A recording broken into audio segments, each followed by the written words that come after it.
در تجارت گپ گریخ خورش زورشه حتما اپا افتوندنش در کار همه کار میموند تجارت میموند سودای میموند پیشرفت میموند پول کار میموند از پی اپا افتوندن رقیبش میشه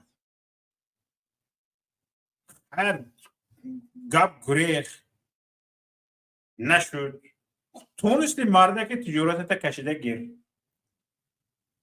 یا که حقیقت رویونده گیر لیکن حقیقت رویونده نتونستی مون یک پیشرفتگی اقلا در پیش رفتن ایستاد توی واقع یک روی دیگر یو همه وقتت برای او اپا افتونده صرف میکنی